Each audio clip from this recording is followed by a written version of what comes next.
Je vais donner le micro à Jennifer Delicier qui va donner le coup d'envoi de notre première session d'aujourd'hui. Merci.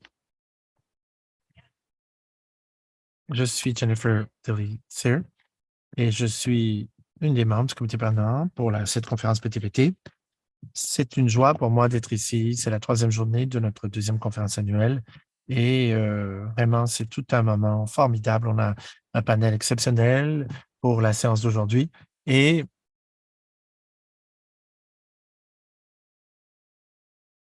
tous les membres du comité permanent savent ce que ça veut dire de vivre avec la douleur. Moi-même, je le sais. Donc, merci beaucoup de partager votre point de vue là-dessus. En tant que modératrice pour cette séance, je suis heureuse de vous donner la bienvenue à cette session. Pain Care Across the Ages, le spectre des âges considérés selon les soins liés à la douleur. Donc, douleur chronique, comment cela a un impact sur les gens durant toute leur vie? Quels sont les besoins, les défis, les méthodes adaptatives pour gérer la douleur? Comment pouvoir naviguer dans le réseau de la santé pour avoir accès aux services? Quels sont les mécanismes de soutien? Quelques-unes des questions mentionnées. Alors, Jim l'a dit, mais cette session est enregistrée. On a des surtitres, des sous-titres et on dispose également d'une traduction audio par interprétation simultanée. Alors, suivez l'hyperlien Zoom dans le descriptif de la session. Et à un moment donné, chacun des orateurs, ou en fait, on aura une session questions-réponses après la conférence du panel, présentation du panel, et on fera de notre mieux pour répondre au mieux à vos questions aujourd'hui dans le temps qui nous est imparti aujourd'hui. Il me fait plaisir vraiment de vous présenter chacun des conférenciers ce matin qui vont offrir un apport très diversifié. Ils vont partager leurs acquis durant la présentation. Eh bien, ce sont des présentations de 7 minutes. On commence par Albin. Chaque modérateur, eh bien, va parler l'un après l'autre, et puis je vous dirai comment on déploiera le tout. Je veux commencer en vous présentant Albin Katoun. Elle a vécu avec la douleur chronique comme jeune adulte. Elle s'intéresse au partage de son expérience vécue. C'est une bénévole avec le réseau Power Over Pain et elle est une co-modératrice pour The People and Pain Network, un réseau. Nanda est fournisseur de soins qui vit sur l'île du Prince-Édouard avec son partenaire et un enfant de 6 ans, en fait, et même des enfants d'âge universitaire. Donc, ils vivent avec la douleur, que ce soit épisodique ou non, soit chronique ou non. Christine McIntosh a vécu avec de la douleur pendant plusieurs années à cause de douleurs lombaires et elle travaillait dans le programme Making Sense of Pain de la Colombie-Britannique. Captain Harris travaille sur l'arthrite rhumatoïdale et il est également fiancé à Christine. Et dans ce cas-ci, ce que nous allons faire, c'est que Alvin sera le premier conférencier. Ensuite, Amanda nous parlera, puis ensuite Christine et Michael font une présentation ensemble. Alors, je vous cède le micro, Alvin, première conférencière. Merci beaucoup, Jennifer. Je m'appelle Alvin Nkamchum. Je vis avec de la douleur qui persiste depuis presque 4 ans, fibromyalgie, des migraines, etc., juste pour n'en nommer que quelques-uns de ces problèmes. Et je co-modératrice pour le réseau People Living with Pain. Entre autres, je suis en Alberta, qui est un territoire des Premières Nations de l'Alberta et des Métis. Nous reconnaissons qu'il s'agit d'un territoire traditionnel pour plusieurs Premières Nations comme les Cris, le peuple Déné, le peuple Stoney, le peuple Saulteaux et les Pieds Noirs. Maintenant, en tant qu'enfant, je pensais que certaines conditions médicales n'étaient que l'apanage des personnes âgées. J'étais naïve. Et lorsque j'ai dit à mon partenaire que j'avais des douleurs oculaires, on m'a répondu, tu es beaucoup trop jeune pour avoir ces problèmes-là. Souvent, on m'a dit ça, tu es trop jeune pour souffrir de ça. Et donc, je me suis dit, mais c'est vrai, ça peut être à long terme. Ça peut être réel comme douleur. En tant que jeune, vous avez toute votre vie devant vous. Vous avez votre boulot, vous avez vos plans, des rêves, des aspirations. Et vous voulez prendre soin de vous-même et vous voulez bien sûr, aider la famille, obtenir du support peut-être. Et vous voulez faire ces choses que vous avez l'habitude de faire. Mais on est si limité dans nos capacités qu'on se sent bon à rien. Et ça m'a ça a eu des répercussions dans ma vie. Souvent, les gens disent: «Tu es trop jeune pour avoir ces problèmes, pour ne pas avoir de boulot» et cetera. Alors, peut-être que tu peux t'amuser à rester chez toi, à recevoir les allocations du gouvernement. Mais c'était pas ça pour moi. Je souffrais vraiment. Et donc, on connaît les répercussions, ce sont des impacts très graves au niveau émotionnel, au niveau, cognitif et cetera, l'isolement social, même au niveau spirituel. Moi et même le fait de devoir naviguer dans les méandres institutionnels du bureau de la santé, ça n'a pas aidé. Et donc aujourd'hui, j'ai décidé d'être un peu plus positive et la première étape, pour moi, ça a été d'accepter. Accepter, ça peut être un terme, qui est équivoque, mais bon, j'ai dû accepter que c'était ma nouvelle réalité, mais peut-être pas ma pleine réalité. Et parce que j'ai accepté qu'il s'agit d'une nouvelle réalité, j'ai dû trouver des façons d'accepter les choses. Pour composer avec la situation, j'avais des stratégies. Par exemple, un groupe de soutien par les pairs. Ça, c'est tellement important de faire partie d'une collectivité, d'une communauté, de groupe de soutien. Ça, c'est tellement important. J'ai eu plusieurs cours, plusieurs programmes, en particulier People with Pain, entre autres, comme réseau, et l'autre pour les jeunes adultes de 18 à 35 ans. J'ai tellement appris faisant partie de ces réseaux, de groupes d'appui par les pairs.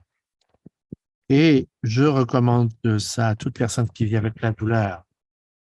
Parce que le fait de ne savoir qu'on n'est pas seul, ça vous permet d'accepter ce avec quoi vous composez. J'ai beaucoup appris de ces groupes de soutien de mes pairs.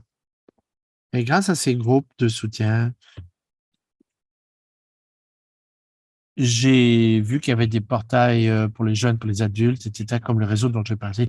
Et donc, ça, c'est gratuit. J'ai tellement appris par des webinaires et donc, tellement appris là-dessus. Et j'étais occupé, n'est-ce pas? Mais il y avait des webinaires gratuits également et ça, la connaissance, c'est le pouvoir. J'ai dû chercher de l'aide psychologique pour qu'un psychologue m'aide à passer au travers de mes émotions. Une travailleuse sociale également, j'en ai eu besoin. C'est très utile pour plusieurs personnes dans plusieurs situations. Grâce à ces ressources et grâce aux mécanismes qui me permettent de composer avec la douleur, j'apprends tellement. J'apprends tellement. Je me sens bien plus apte à pouvoir faire face à la musique. Et des fois, je me dis maintenant, oui, tu as un avenir doré, fille. Oui, l'avenir sera meilleur qu'hier, en fait. Et j'apprends. euh, on ne sait jamais à quel point on a de la résilience avant de traverser ces épreuves. On peut persévérer. Vous êtes persévérant. On est tenace. Et donc, créer des liens interpersonnels remplis de sens, ça, c'est très vrai.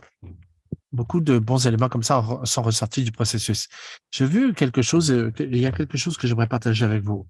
Une maladie peut être une opportunité de croissance personnelle en aidant les gens à réévaluer ce qui est important pour eux. Cela vous aide à changer vos opportunités et à changer votre vie d'une façon qui autrement n'aurait pu être envisageable. C'est merveilleux. Et ça nous rappelle une chose à laquelle on devrait toujours se rappeler que on devrait plutôt que de se concentrer sur la douleur, se concentrer sur la gestion des symptômes. Et donc, si vous êtes un jeune adulte, un jeune, et vous faites face à la douleur comme moi, et les gens vous disent: «Ah non, t'as pas de vie, t'es un échec, t'es un bon à rien, tu n'as pas d'avenir», ne les croyez pas. Tu n'es pas seul. Ne faites pas en sorte que votre douleur vous définisse, car vous êtes bien plus, bien davantage que votre douleur. Merci beaucoup. Je vais céder le micro à Amanda maintenant, qui va partager son expérience avec nous. Je ne pense pas que je puisse suivre un tel numéro fait avec brio. Je suis sur le territoire de Micmac. Tu as dit que tu souffrais de douleur, mais ton père t'a dit que tu étais trop jeune pour souffrir de la douleur. À 4 ans, j'ai eu un problème, j'ai eu une chaise roulante, etc. J'ai eu des problèmes aux articulations. Et après la grossesse, entre autres, mon père En fait, la douleur a été persistante, a persévéré dans ma vie, elle, dans toute ma vie. Et lorsque j'étais adolescente, j'ai eu un accident de voiture. J'ai souffert de douleurs chroniques jusqu'au début de mes années 30. Et ensuite, j'ai connu plusieurs épisodes de douleurs chroniques et des moments de douleur, mais on n'a pas reconnu ma douleur lorsque j'étais jeune, mais j'ai eu un peu d'aide. Et je me demande si c'était peut-être pas normalisé. Encore une fois, j'ai beaucoup appris, j'ai tiré beaucoup de leçons de la douleur, ça m'a donné beaucoup d'opportunités de changer, la direction de ma vie. Comme on dit, même à l'école élémentaire, lorsque j'étais jeune, lorsque mes petits camarades faisaient des choses, je ne pouvais pas participer et on m'a demandé d'être, bénévole avec un groupe, de gens jeunes, plus jeunes que moi et j'ai eu ma première expérience. J'ai continué à le faire à l'école. Pas juste parce que j'avais un épisode là de douleur, mais parce que bah, ça dépendait de comment je m'identifiais. Je faisais, du travail bénévole et je continue à en faire aujourd'hui. J'ai appris à m'adapter et à voir ce que je pouvais faire. Je suis souple, je mets l'accent sur ce que je peux faire plutôt que le contraire. Je dresse une liste de choses que je peux faire lorsque je souffre. J'ai appris à ralentir, mais avec 6 enfants, c'est difficile. Souvent, le plus gros défi pour moi, ça n'a pas été ma propre douleur nécessairement, mais le fait de regarder mes enfants, comment ils manœuvrent pour contourner leur, douleur. On a parlé de ces choses-là très tôt dans nos vies.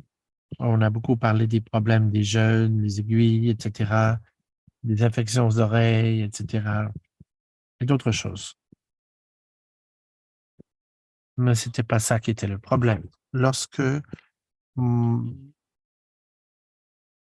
le cadet, bon, on lui a dit qu'il souffrait de constipation, mais c'était pas le cas. Mais maintenant, on sait que c'était de la migraine abdominale. Mais on sait beaucoup que les infections aux oreilles, des fois, peut-être des infections dans certains cas, mais même aujourd'hui, lorsque il y a un épisode, il y a des douleurs aux oreilles, mais c'est pas des infections.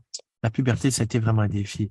Chacun de mes enfants, en fait, je dirais, mes 4 enfants souffrent d'un problème génétique qui n'est pas censé créer des répercussions sur leur santé, mais ça le fait et bon, s'il y a des problèmes de migraine ou de douleurs musculaires ou articulaires, ça arrive et ça a pris 5 ans pour que les choses soient sous contrôle pour l'aîné. Et donc on a appris à savoir ce qui marchait. On a été déconnectés parce que quelqu'un devait toujours être à la maison. J'ai dû faire de la recherche en plein milieu de la nuit. Je dois vous dire que ça a changé la trajectoire de ma vie. J'ai travaillé à la maison, j'ai étudié en recherche, j'ai un doctorat, je voulais rester dans le monde de la recherche et puis finalement je suis devenue une mère à domicile. Mais j'ai plus appris en tant que ménagère que durant mon doctorat. Je sais que c'était le cas. Mais ce qui m'a aidé à mieux faire, c'est de créer des liens interpersonnels avec ceux qui sont en ligne ou sur Facebook. Lorsqu'on a navigué le tout, les gens autour de nous ne comprenaient pas. Mais le fait d'avoir des gens, des parents, des amis qui savent de quoi il s'agit, ils savent c'est quoi d'être un parent lorsqu'on souffre, de voir que nos enfants souffrent également lorsqu'on les observe. Et donc, qu'est-ce qui marche pour eux? Pas de donner des conseils médicaux, mais de dire, voilà ce qui a marché pour mon enfant, essayons ça. Parle à ton médecin, qu'en pensa-t-il, etc. Et donc des choses que j'ai apprises, chemin faisant et je m'excuse, si je ne respecte pas le temps. J'espère respecter le temps, mais on ne vous prend pas au sérieux nécessairement. Mais moi, j'ai un deuxième enfant très jovial, très joyeux. C'est un jeune adulte, il est toujours heureux, peu importe la douleur. Et je me rappelle que automatiquement, à cause de ça, parce que quelqu'un n'est pas censé sourire et avoir du plaisir malgré la douleur, eh bien, on a dit que c'était un problème psychologique, comme s'il ne souffrait pas. Mes enfants qui étaient sérieux ont été plus au sérieux. Le système éducatif, le système médical, ça ne nous aide pas. Souvent, les infirmières, les médecins nous disent: «Ah, votre enfant souffre, ben, qu'il revienne dans quelques mois». Mais pourtant, l'enfant ne peut pas fonctionner à l'école. Il y a des problèmes pour les familles, les relations interpersonnelles, chez les enfants à cause de leur douleur. Et il y a la famille étendue, la famille, plus qu'étendue, après être devenue femme à la maison.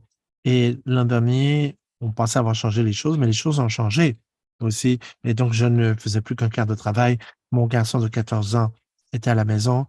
Il a bien commencé l'année scolaire, mais il est tombé malade et puis voilà. Et il est, il est resté à la maison pendant un autre mois. Et donc, ce qui s'est passé durant les 6 derniers mois, c'est que j'ai appris à mettre d'abord mon masque à oxygène, comme on dit, surtout lorsqu'on veut aider d'autres membres de la famille. J'apprends à mieux prendre soin de moi-même en pratiquant ce que je prêche auprès de mes enfants. Je dois vraiment être un modèle exemplaire pour eux. Il faut trouver des cliniciens qui peuvent t'écouter, qui considèrent que tu fais partie de leur équipe. Essaie de réaliser que tu es l'experte de tes épreuves. Les cliniciens sont des experts dans ce qu'ils connaissent, mais vous êtes des co-créateurs de soins ensemble. Ma connaissance était mise de côté, ignorée, même si je faisais la recherche. J'ai partagé les histoires, peu importe que tu aies une éducation ou non. C'est toi l'experte, l'expert de ta vie. Tu devrais aider à co-construire un plan de rétablissement ou de guérison.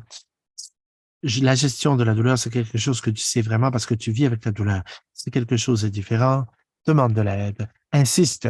Tu ne sais jamais, il y a peut-être quelque chose d'autre euh, un autre problème quelque part et donc un autre trouble. Et des fois, on découvre quelque chose, mais les choses changent. Et puis, j'ai quelques diapos, je vais essayer de partager le tout.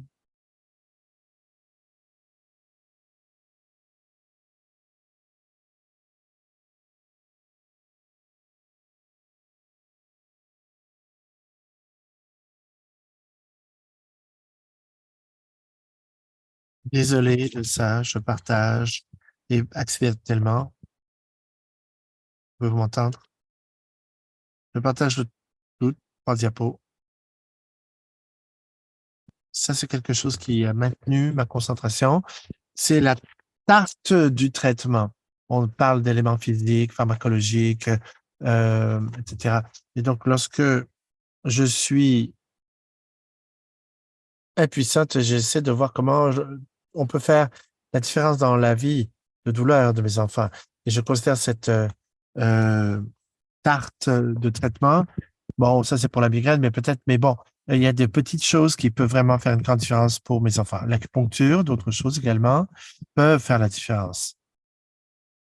Excusez-moi. Pouvez-vous passer à la prochaine diapo, s'il vous plaît? Quelques outils. Alors, quelques outils. J'ai quelques enfants qui ont été mis à la porte de l'école, renvoyés parce qu'ils souffraient et ils ne pouvaient également participer aux activités scolaires. Donc, on leur a dit de plus revenir. Et donc, la maladie chronique, la douleur chronique,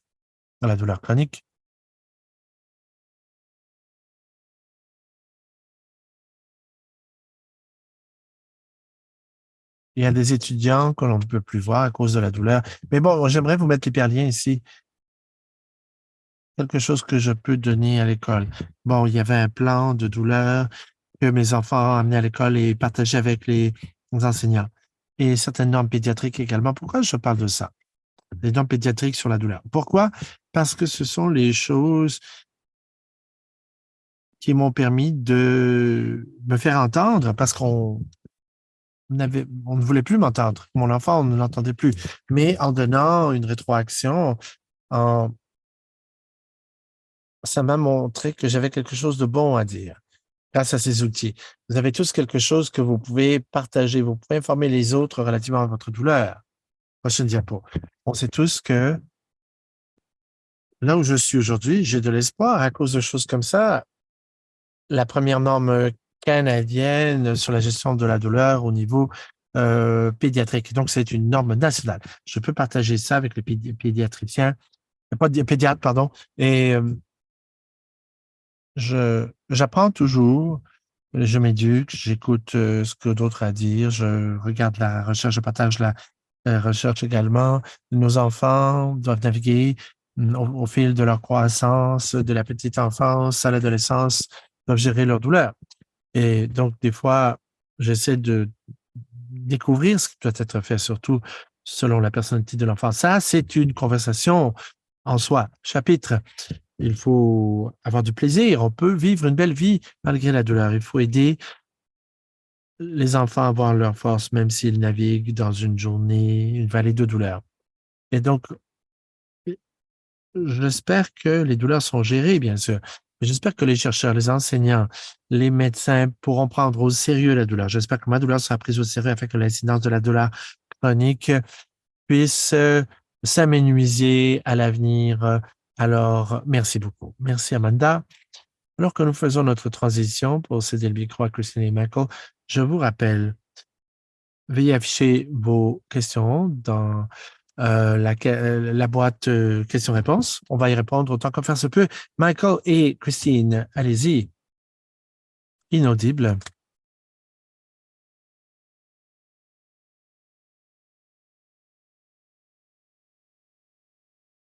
Bonjour, pouvez-vous m'entendre? Bonjour. Bon, langue autochtone à tous les chefs et tout petit. Mon nom, c'est celui qui danse dans les nuages. Et maintenant, quelques mots de gratitude. Merci beaucoup, grand créateur, de nous guider, de nous protéger, de nous garder en sécurité, de nous guérir, de nous donner la joie et le réconfort. Grand créateur, aidez-nous à remuer toutes les pierres d'achoppement sur notre route afin que vous puissiez venir et nous guérir dans notre corps, dans notre âme, notre esprit. Maintenez en sécurité nos familles, tous les membres du panel, tous ceux qui regardent cette présentation. Je demande à notre Mère Terre de nous protéger et à Père, celle de nous protéger également. Et je veux bien sûr rendre grâce à toutes mes relations. Et Christine et moi, nous allons faire la navette dans la présentation. Elle est en train de utiliser du point d'odeur. On utilise toujours de l'eau également. C'est l'élément hydrique et l'élément aqueux et on utilise toujours bien sûr l'élément terre. Et ici, nous avons un bol pour le foin d'odeur et on l'utilise pour protéger tout le monde. Et nous utilisons pour le nettoyage personnel, une plume d'aigle. On a le cèdre, qui est une médecine de la côte ouest. Je viens du nord de la Colombie-Britannique au Canada. Je m'appelle Gitsam. Le nom de ma nation, c'est pour les Gitsam, ce que nous avons inaudible, plusieurs kilomètres pieds carrés qui est notre territoire. Un ancien sage me l'a dit, avant le contact avec les Européens, la douleur chronique, c'était très rare.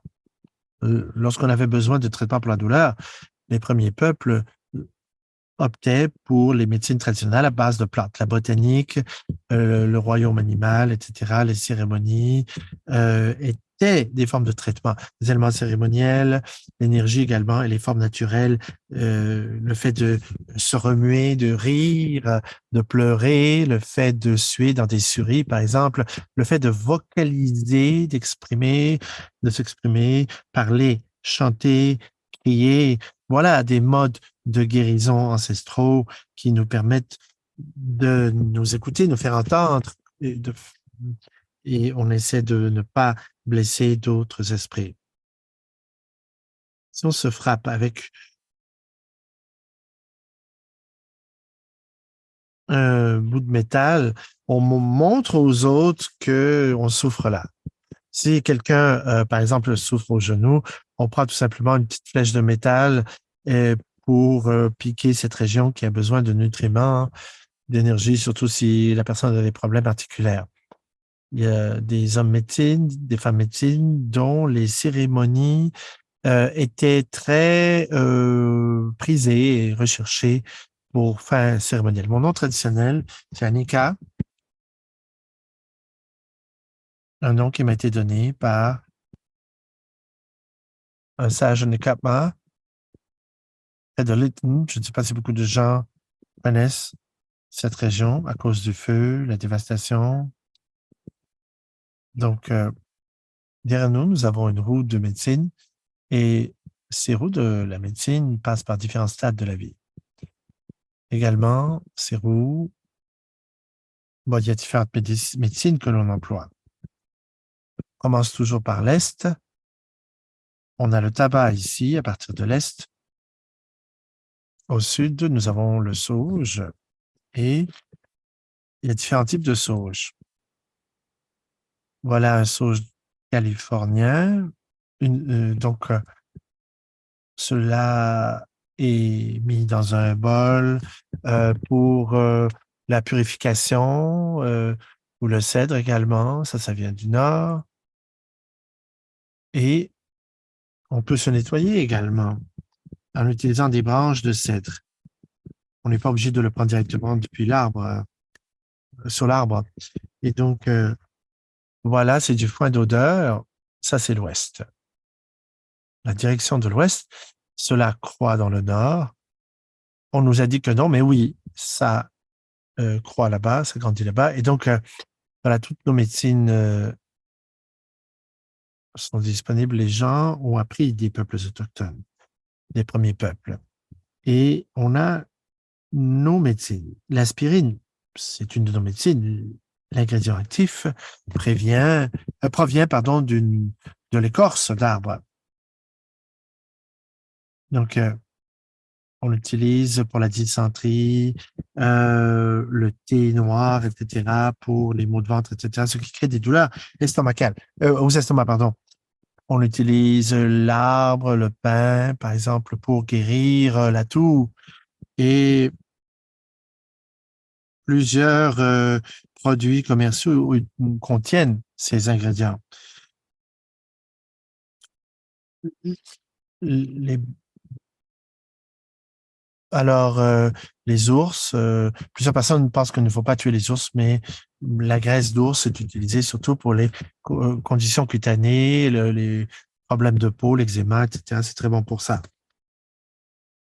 Alors, cela clarifie la peau et également, on utilise d'autres plantes. Donc, par exemple, vous pouvez, à partir d'une racine, aller chercher des racines. Par exemple, le, la raille épineuse, c'est utilisé pour les préventions, les traitements du diabète notamment. Et donc, j'avais brisé cet os ici et donc j'ai trempé ma main tous les jours dans du thé fait à partir de champignons secs et ça vous guérit. Donc,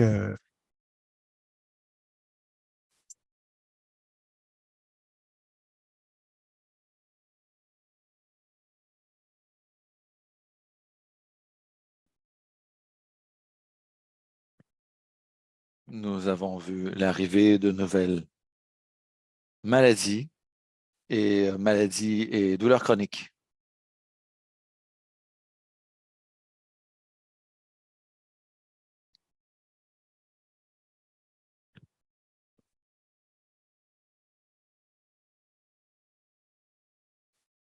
Il faut savoir quelle partie de notre esprit, notre corps, lequel de ces cadrans réagit à ces nouvelles réalités. Et ces quatre cadrans doivent être en équilibre pour que l'humain vive sans douleur. Alors, penchons-nous sur la douleur physique et des maladies qui ont été apportées. La tuberculose, la polio, la diphtérie, la pneumonie, la fièvre typhoïde, même la grippe et le rhume n'existaient pas en Amérique du Nord. Et bon nombre, enfin un grand nombre d'Autochtones sont décédés de ces maladies. Mon grand-père est décédé, en fait, il était atteint de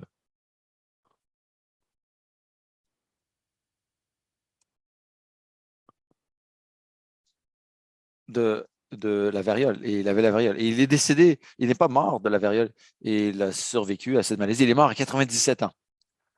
Mais c'est grâce à sa mère qui savait que faire, c'est-à-dire elle le mettait dans un bain avec des herbes médicinales. Ça lui a sauvé la vie. Les Autochtones se déplaçaient beaucoup. Ils se rendaient à leur camp d'été, leur camp d'hiver. Ils chassaient, trappaient, ils cultivaient la terre également. Et ils savaient comment se protéger contre les incendies de forêt. Les Autochtones ont par la suite été obligés, forcés à vivre sur des réserves, ont été séparés de leur famille. Leur spiritualité a été illégalisée. Leurs enfants ont été kidnappés pour être envoyés aux pensionnats autochtones, il y a eu la rafle des années 60, la rafle des années 60, oui, etc., etc. La douleur physique provenant de la douleur physique. Nos enfants souffraient de douleur. Les enfants, les bébés étaient kidnappés. Un bon nombre de personnes étaient soumis à des violences physiques, ils étaient battus. Ils étaient soumis à des violences sexuelles, des viols complets. Ils étaient violés avec en fait, par d'autres, en fait, des responsables de ces centres ou avec des objets. Et souvent, ces tortures étaient répétées. euh, ils les souffraient en isolement. Ça a eu des incidences physiques, mentales et spirituelles sur eux.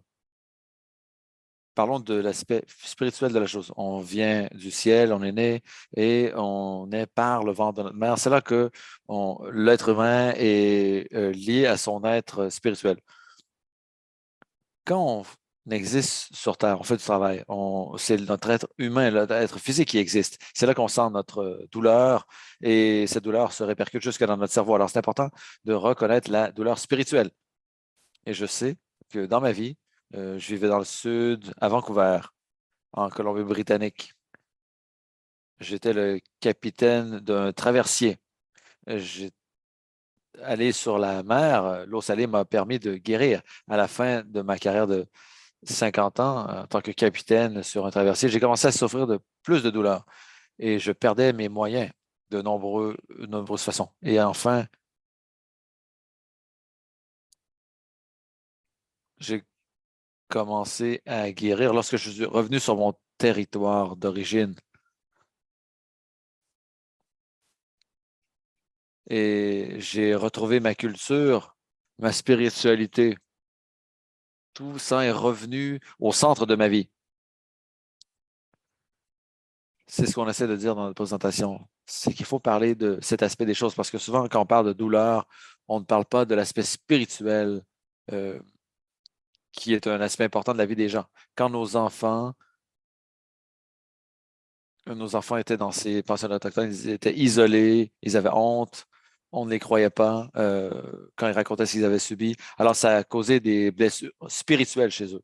C'est ce qui a permis au traumatisme intergénérationnel de se perpétuer. Quand je suis né, j'ai hérité de la douleur qu'avaient subi mes parents, mes grands-parents, mes ancêtres. Alors, pendant 150 ans, nos, euh, notre peuple a été expulsé de ses terres, séparé de la terre, de l'eau, euh, placé sur des réserves. Et les Premières Nations au Canada, on entend souvent dire que ce sont des drogués, consommateurs de drogue, toxicomanes. Ce n'est pas la réalité. Mais notre peuple souffre et il utilise euh, tout ce qui est à portée de main pour, en fait, pour oublier cette douleur. Et la seule chose qui nous permettra de guérir, c'est de pratiquer, de mettre en fait, de revenir à nos pratiques culturelles. Je passe par la Christine parce que je sais qu'on a très peu de temps.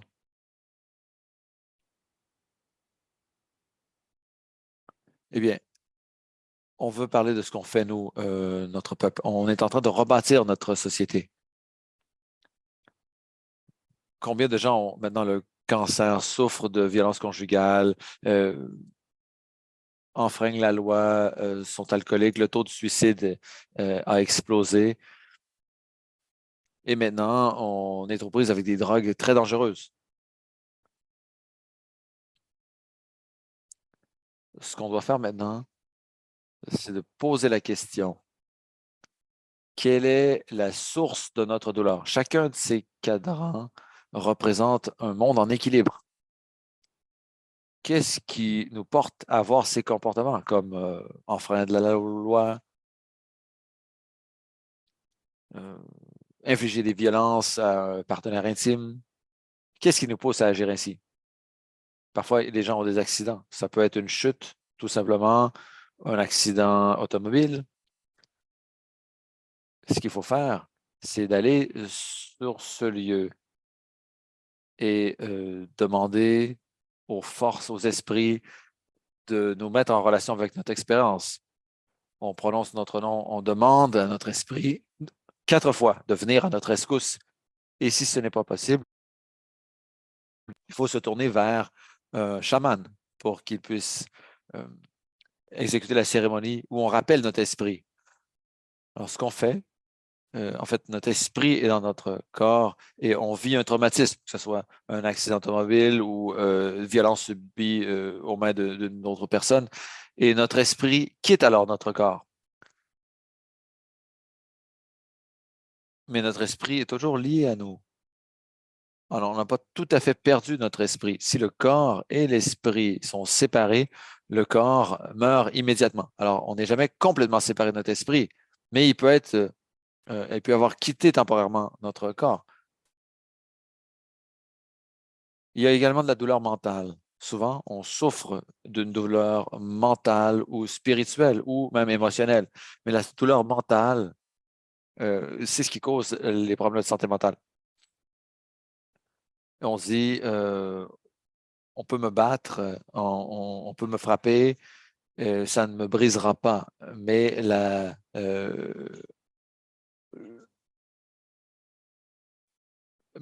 où on peut me briser, c'est dans mon esprit. Se faire traiter de nom, les insultes, les colibets, ça peut faire plus de tort que la violence physique. Moi, je me suis soumis à une thérapie qui m'a permis de me reprogrammer, de retrouver ma santé mentale. Il y a des problèmes comme l'anxiété, l'oppression, le traumatisme, la peur et l'absence de croyance. Ce sont des mots qu'il faut aborder. Et c'est là qu'il faut se recentrer sur les 4 cadrans.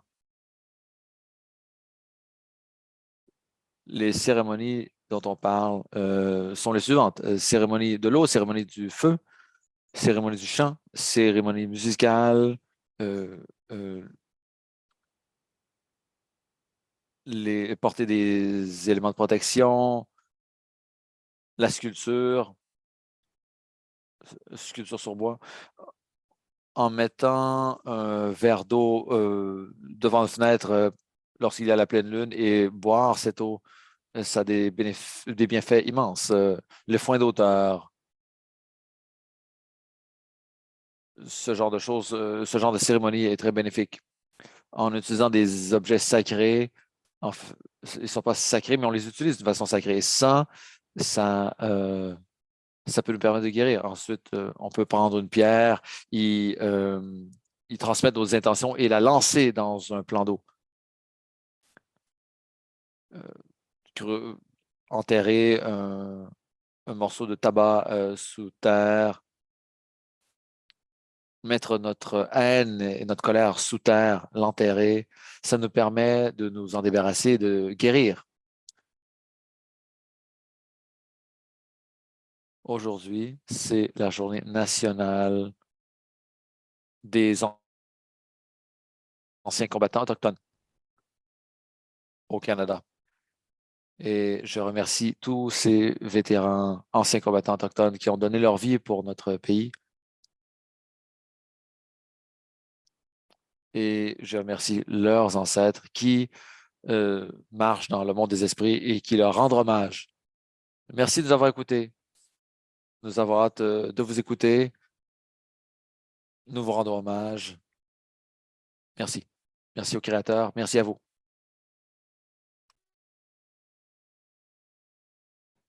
Merci à chacun de nos panélistes. Merci à Christy, Michael, à Amanda d'avoir lancé le bal. Nous avons des questions dans la section questions-réponses auxquelles nous allons répondre. Nous avons une période de questions maintenant. Alors, merci à chacune d'entre vous de nous avoir fait part de vos expériences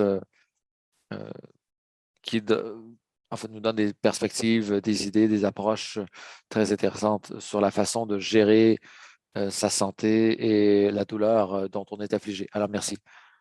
Alors, nous allons lire les questions.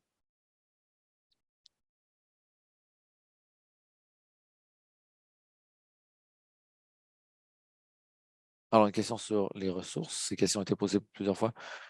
Que peut-on faire lorsqu'on ne peut pas se payer des études? Moi, je travaille dans un métier depuis 13 heures, mais je souffre de douleurs au bas du dos chronique qui est si intense que je ne peux pas, en fait, travailler. Et les entreprises, les employeurs ont du mal à comprendre cette situation. Et tout ce que je veux, c'est de travailler et nourrir ma famille. Et je ne peux pas me permettre de retourner aux études. Eh bien, moi, pour apaiser la douleur de mes enfants, j'essaie de chercher des ressources.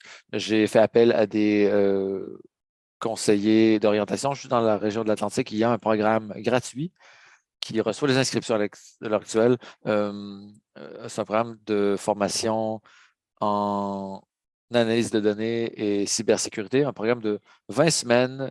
La formation est payée par le gouvernement et ça vous ouvre des portes professionnelles.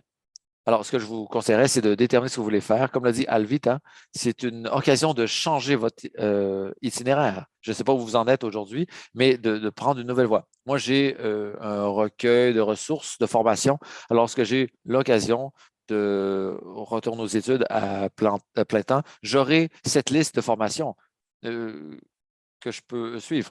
Parce que on a du mal à joindre les deux bouts à la fin du mois, à l'heure actuelle, et j'aimerais beaucoup retourner aux études, mais je ne peux pas me permettre de le faire. Alors, je vais publier le lien vers ces formations, ce programme de formation. C'est une initiative nationale. Alors, il y a des initiatives qu'on ne connaît pas toujours. Alors, je poserai des questions à un conseiller d'orientation, leur demander s'ils connaissent des programmes, des formations, une façon de réorienter votre carrière. Et si vous avez souffert de douleurs lombaires, c'est peut-être pas une bonne idée de rester assis sur une chaise toute la journée. Peut-être que vous avez besoin de bouger sans soulever des objets. Je ne connais pas vos préférences, mais examinez votre situation, déterminez ce qui vous conviendrait selon vos besoins et ensuite essayez de trouver ces formations, ces ressources gratuitement. Il y a beaucoup de cours en ligne qu'on peut suivre gratuitement.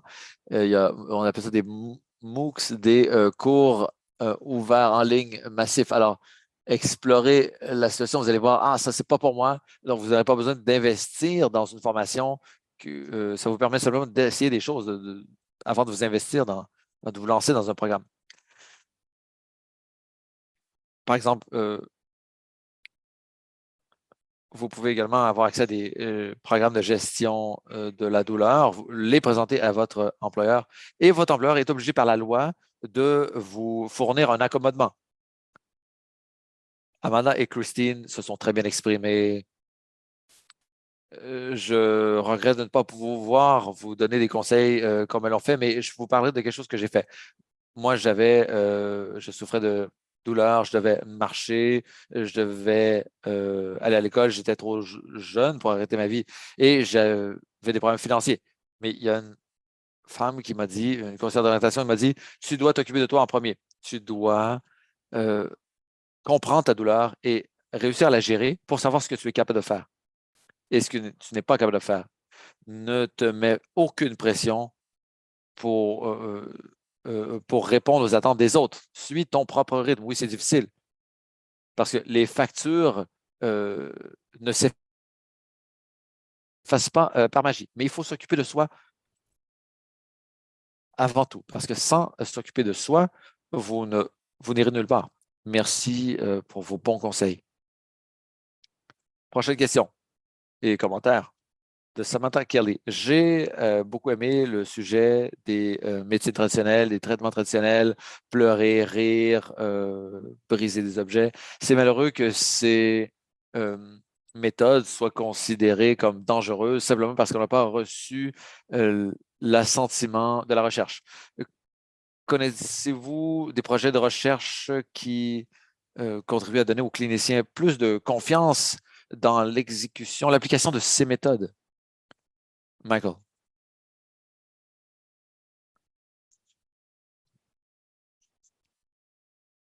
Alors, je reviens à ce que Amanda a dit.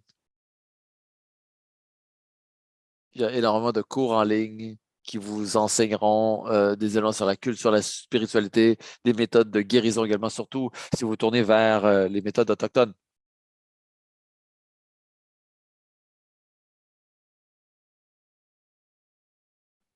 quand je commence à me pencher sur les plantes médicinales, il y a toujours une plante médicinale qui vous guérira, qui vous conviendra. Alors, si vous connaissez une personne qui connaît les plantes médicinales, ça vous surprendra de savoir combien de plantes médicinales existent. Par exemple, il y a des plantes qui poussent aux limites de l'asphalte chez vous, qui poussent presque partout.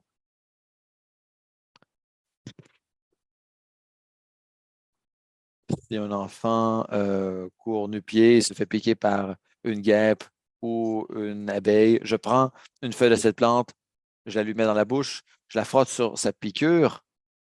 Et c'est arrivé avec mon petit-fils qui s'est fait piquer sur la plante du pied par une abeille. Et 20 minutes plus tard, après l'application de cette plante, il avait complètement oublié la douleur. Il y a beaucoup de programmes qui vous permettront d'apprendre les plantes médicinales.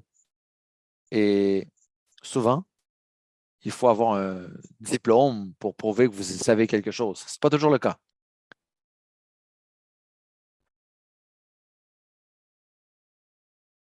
Apprendre ces choses en vous impliquant dans la communauté. Alors, ça nous fera grand plaisir à la fin de la séance d'aujourd'hui de vous communiquer notre information, ce que nous savons des plantes médicinales. Et aussi, la recherche traditionnelle chez les Autochtones, c'est de consulter les aînés. Ce sont nos gardiens du savoir. Et dans la méthode coloniale, on veut faire des recherches en lisant des documents, écrire les choses et les publier. Ça, c'est correct. Ça va.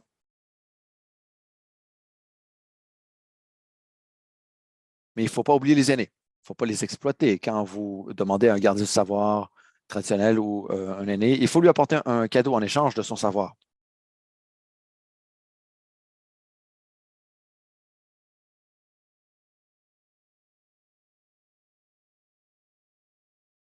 Ça peut être une branche de cèdre ou un chèque cadeau pour acheter de l'essence parce qu'on sait que les aînés n'ont pas beaucoup d'argent. Alors, tournez-vous vers les aînés parce que ces gens, sans avoir de diplôme, ont les connaissances équivalentes à un doctorat. Moi, je suis un guérisseur. Et des fois, les gens me taquinent et me disent un guérisseur doit se guérir avant tout. On fait ça avec le Créateur, avec les esprits, avec les plantes médicinales, avec l'eau. C'est important de boire beaucoup d'eau. Tout le monde devrait boire énormément d'eau. Et trop souvent, surtout les enfants, euh, on les voit à la télévision, en ligne, tout le monde boit des boissons complexes, mais celle qu'on veut, c'est de l'eau, l'eau naturelle. Alors, quand je travaille avec quelqu'un, je suis en relation avec les esprits et nos esprits travaillent ensemble lorsque on travaille ensemble physiquement. Alors, alors, on va dans la tente à sudation et on enlève le mal par la sueur. C'est ce que les esprits nous aident à faire. Et on essaie d'enseigner la façon de guérir à ces gens. Et il faut s'occuper de son cœur, son esprit, son cerveau, son corps. Il faut se protéger de la négativité qui existe dans le monde, qui nous entoure. Les choses qu'on voit sur les écrans, on voit des gens se faire du mal à la télévision. Évidemment, je suis allé à l'épicerie, j'étais dans la file et quelqu'un disait des gros mots ou disait des choses négatives. Eh bien, ça vous fait du mal. Ça vous fait du mal, ça fait mal à votre cœur, à votre esprit. Donc, il faut s'éloigner de ce genre de choses, se protéger comme ça. Donc, il y a une façon de gérer vos douleurs par la prière. Je ne parle pas de, de n'importe quelle prière. Et c'est vous qui êtes en communication avec les esprits et c'est comme ça que vous allez guérir. Merci. Amanda, vous aviez un commentaire à ajouter.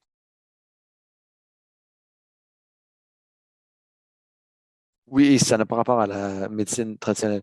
Mais ce que je demande aux cliniciens, c'est d'écouter. Et si vous savez que une méthode de guérison ne cause pas de tort, eh bien, ne l'écartez pas du revers de la main. On avait trouvé avec parce que moi je suis biochimiste, j'ai un docteur en biochimie, mais c'est pas important. On a trouvé quelque chose qui fonctionnait pour un jeune de 19 ans. Et le docteur a dit, je ne crois pas que la biochimie est un facteur dans ce cas-ci. C'était mon enfant de 19 ans. Et mon enfant a arrêté ce traitement qu'on avait trouvé. Et 3 mois plus tard, mon enfant avait retrouvé sa douleur chronique. Il avait recommencé à souffrir. Mais le médecin avait écarté ça du revers de la main. Tout ce qu'il avait à dire, c'est, je ne connais pas ce domaine, je ne connais pas ce médicament ou cette méthode de guérison ou cette méthode d'apaiser la douleur. Tout ce qu'il avait à dire, c'est ça. Mais plutôt que de le faire, le médecin traitant a écarté cette solution du revers de la main. Mais si on ne connaît pas en fait, ces solutions, il ne faut pas l'écarter, justement. Et il faut donner la chance au coureur. Dernière question avant de terminer.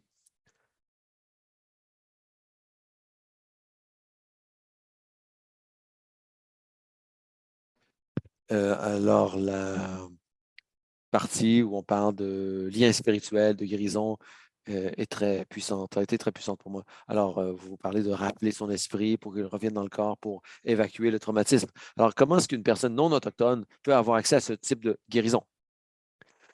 Quiconque peut utiliser ce type de méthode pour guérir. Je l'ai vu chez des personnes non autochtones qui se sentent mal et sont tombés, ils marchaient dans la rue et ils sont tombés, ils se sont blessés. Et en parlant avec moi, je les ai encouragés à retourner au lieu où ils se sont blessés et pour retrouver leur esprit. Michael est allé sur la scène d'un accident où un motocycliste avait une embardée. Il était là avec l'aile que vous voyez et il a nettoyé les lieux. Tout le monde peut le faire. Si on est témoin d'une tragédie, d'une personne qui meurt dans un lieu, on peut y retourner et prononcer des prières. Vous êtes dans votre voiture, sur l'autoroute et vous voyez un animal décédé sur le bord de la route, vous pouvez vous arrêter, en fait, sans vous arrêter, prier pour cet animal parce que tout est lié. Tous les êtres vivants sont liés. On peut prendre des plantes médicinales, les jeter par la fenêtre pour cet animal qui est décédé. Alors, c'est une prière forte et puissante. Alors, on partage une spiritualité avec les êtres qui veulent l'accepter. Et toutes les religions fonctionnent ainsi. C'est pas la religion, c'est la spiritualité. Quand on parle de religion, parfois, ce qu'on veut dire, c'est spiritualité. J'ai fait de nombreuses cérémonies avec le Créateur et il s'agissait d'un accident dans une intersection très achalandée qui euh, avait été le lieu de nombreux accidents pendant des années. Et on est allé au coin de cette intersection. Il y a eu une grosse collision. Alors, je me suis rendu au lieu de la collision. Et quand je suis arrivé là, la police était déjà arrivée. Ils ont scellé le périmètre. Alors, je me suis rendu à cet endroit et j'ai dit à l'agent de police que je voulais parler au gestionnaire de l'intervention. L'agent est venu voir, je lui ai expliqué qui j'étais. Je lui ai dit que j'étais guérisseur, que je connaissais les plantes, que je faisais la médecine traditionnelle.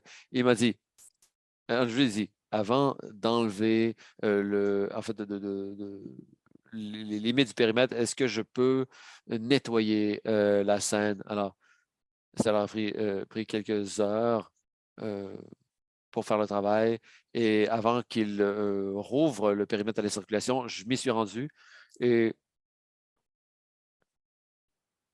euh, si vous voulez, je vous montrerai ce que j'ai fait. Alors, j'ai pris mon objet sacré, j'ai apporté mon foin d'odeur, l'aile et les plantes médicinales. J'ai marché dans ce cercle où avait eu lieu l'accident. J'ai prié et en fait, le motocycliste avait fait une collision avec une voiture, il est mort sur le coup. Alors, j'ai nettoyé cet endroit avec la fumée, du foin d'odeur, et j'ai tout nettoyé. Et j'ai fait ça en priant le Créateur avec humilité. Et après, il n'y a plus eu d'accident à cette intersection. Alors, un an plus tard, il y a eu un accident. C'est un ami à nous qui a fait une petite collision mineure. C'est parce que l'esprit était, était venu faire le travail. Alors, il faut reconnaître notre propre esprit, savoir que chaque personne a son propre esprit et que votre esprit vous... Il y a un autre esprit qui vous suit, c'est celui qui vous parle de votre aspect femelle. Vous avez un esprit femelle qui vous suit. Alors, c'est votre esprit qui parle à votre esprit principal, votre guide, votre esprit guide. Il faut apprendre à le connaître. Alors, quand vous parlez à votre esprit, vous devez lui parler de façon, mettons que vous allez acheter une voiture. Est-ce que je devrais acheter une voiture rouge ou bleue? C'est ambigu parce que ce n'est qu'une seule question qui n'appelle qu'une réponse. Alors, on doit repasser la parole à Jennifer. Merci. Merci à chacune d'entre vous pour cette présentation en panel exceptionnelle. Et avant de repasser la parole à Chris, merci Alvin, Amanda, Christine et Michael de nous avoir fait part de vos méthodes et de votre expérience. La parole est à vous, Chris. Merci, Jennifer. Merci Alvin, Amanda, Christine et Michael pour votre courage et votre volonté de raconter vos histoires personnelles et de nous faire part de vos connaissances et de votre expérience de la douleur. C'est très touchant et je suis certain que tout le monde est d'accord avec moi.